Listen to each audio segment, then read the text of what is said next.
নমস্কার। আমাদের আজকের গল্প ষষ্ঠীপদ চট্টোপাধ্যায়ের বাঁকিপুরের মস্তান। হাওড়া বর্ধমান কর্ড লাইনে মির্জাপুর বাঁকিপুর নামে একটা স্টেশন আছে। স্টেশনের একদিকের প্ল্যাটফর্ম মির্জাপুরে এবং অপর দিকেটি বাঁকিপুরে।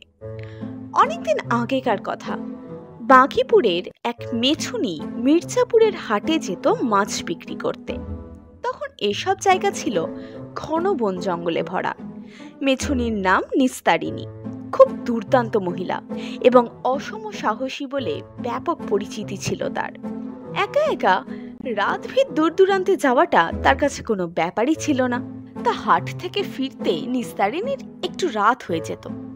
তখনকার দিনে গ্রামে ঘরে সন্ধে রাতই তো অনেক রাত। সেই রাতে মাথায় মাছের শূন্য ঝুড়ি আর হাতে আঁশবটি নিয়ে গ্রামে ফিরত নিস্তারিণী। মির্জাপুর বাঁকিপুর পাশাপাশি গ্রাম হলেও দূরত্ব ছিল অনেকখানি, আর ওখানে তখন হাট বসত বিকেলের দিকে। তা ফেরার সময় রাতের অন্ধকারে নিস্তারিণী প্রায়ই শুনতে পেত ছায়া ছায়া কালো কালো কারা যেন বলছে, এই মাছ দে না। ওরা যে কারা তা নিস্তারিণী বেশ ভালোভাবেই জানত, কিন্তু ভয়টার বলে তোর কিছুই ছিল না। তাই বলতো, মাছ খাবার শখ হয়েছে, মাছ খাবি? তা আমার নাম নিস্তারিণী, বাঁকিপুরের ডাক সাইটের মেয়ে আমি। দেখছিস হাতে কি? এই আঁশবটি দিয়ে নাক কেটে ছেড়ে দেবো, দূর হ। দে না রে, রাগ করিস কেন? খুব খেতে ইচ্ছা করছে। খেতে ইচ্ছে করছে তো পুকুরে যা, অনেক মাছ পাবি। আমার টুকরিতে কি মাছ আছে যে দেব? পুকুরে তো জাল ফেলা আছে, যদি জড়িয়ে যায়। তবে চুলোর ধরে যা, ভাগ। অবশেষে পালাতো সব, আর নিস্তারিণী গজগজ করতে করতে বাড়ি ফিরত। মোর মোর হতচ্ছাড়ারা, জ্বালিয়ে খেলে সরা রাস্তাটা মস্তে মস্তে জমের বাড়ি যা। নিস্তারিণীর মুখে এইসব শুনে সকলে বলতো, আর কেন পিসি, তিন কুলে কেউ তো নেই তোমার, কি দরকার ওই রকম বিপদের ঝুঁকি নিয়ে আসতে যাবার? একটু বেলাবেলি ফিরলেই তো পারো। গ্রামে ঘরে থাকি আমরা, ভূতের উপদ্রবে তো জ্বলে পুড়ে মরছি। জেনে শুনে ওদের সঙ্গে পাল্লা দিয়ে রোজ ওইভাবে আসবার দরকারটা কি? একটু বেলাবেলি এসো এবার থেকে। নিস্তারিণী বলল, তাই কি হয় রে বাবা, বেলাবেলি ফিরবো বললেই কি আর ফেরা যায়? সব মাল বেচতে কুচতেই তো সন্ধে কাবার। তারপর দুটি মুড়ি মিষ্টি কিনে একটু জল টলও তো খেতে হবে, কাজেই রাত হয়। কথাটা সত্যি, যার যা কাজ তাকে তা করতেই হয়। আর ফিরবার সময় এ পথে আসার সঙ্গীও কেউ থাকে না, কাজেই একা একাই ফিরতে হয়। সেদিনও হাটবার ছিল। নিস্তারিণী রাতের অন্ধকারে একা একা ফিরছিল হাট থেকে। আজ একটা ছোট রুই মাছ বেঁচে গেছে তার, কাজেই মনটাও বিশেষ ভালো ছিল না। আসার পথে বনের ভেতর শুরু হলো উপদ্রব। ওরে কে আছিস দেখবি আয়, পিসিয়া জামাদের জন্য মাছ এনেছে। নিস্তারিণী রেগে বলল, আয় নিবি আয়, এই আঁশবটি দিয়ে যদি না তোদের নাক কান কেটে দিই তো কি বলেছি।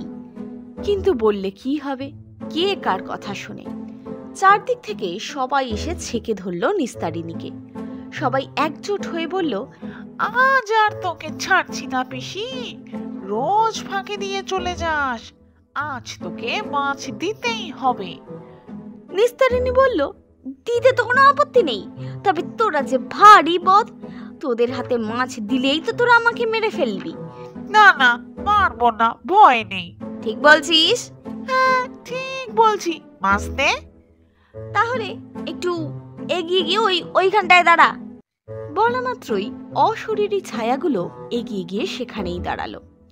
নিস্তারিণীও এক পা দুপা করে এগিয়ে চলল। কই দে। আর একটু এগিয়ে যা। ছায়াও আর একটু এগিয়ে গেল। এবার দে। আহ, এত তাড়া কেন? বলছি তো দেব, রেল লাইনটা পেরিয়ে ওপারে যা, ঠিক দেব।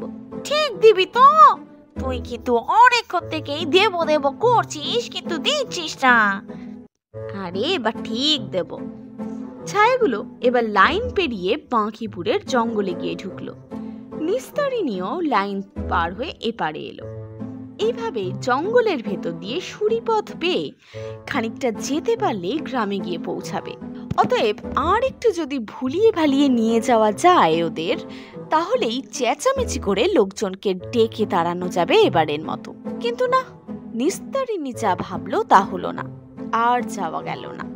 ততক্ষণে গাছের কাঁচা ডাল ভেঙে বাঁশ নুয়ে পথ বন্ধ হয়ে গেছে।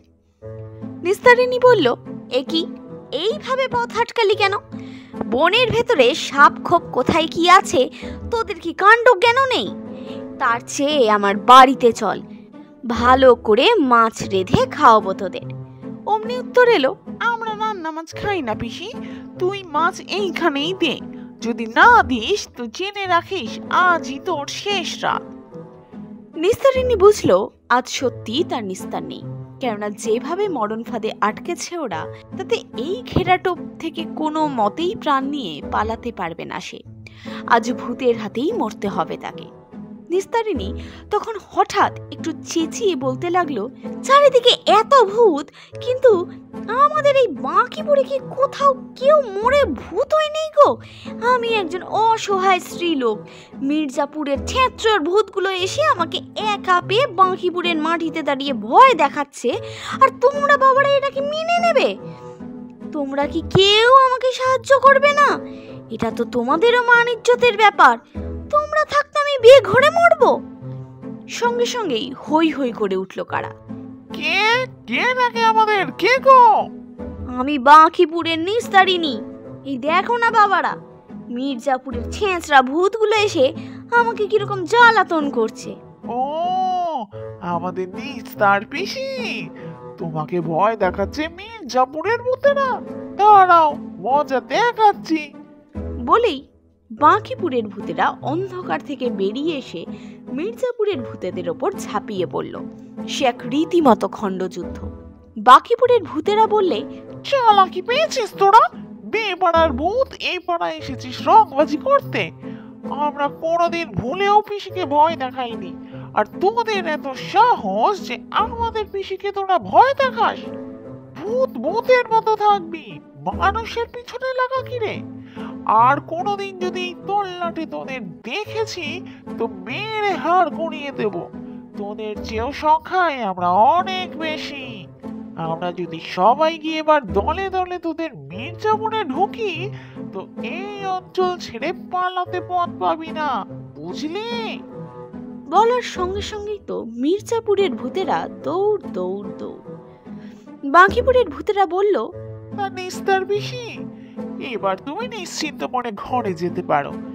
যা শিক্ষা দিয়েছি ওদের, ওরা আর কখনো তোমাকে জ্বালাতন করবে না। এই বলে সবাই মিলে হাতাহাতি করে গাছের ডালপালা সরিয়ে নোয়ানো বাঁশ খাড়া করে পথ পরিষ্কার করে দিল পিসির। নিস্তারিণীও এবার নিশ্চিন্ত মনে ঘরে ফিরে এলো। এই ছিল আমাদের আজকের গল্প। যদি আজকের গল্পটি আপনাদের ভালো লাগে তাহলে অবশ্যই ভিডিওটাকে লাইক করুন এবং চ্যানেলটাকে সাবস্ক্রাইব করুন।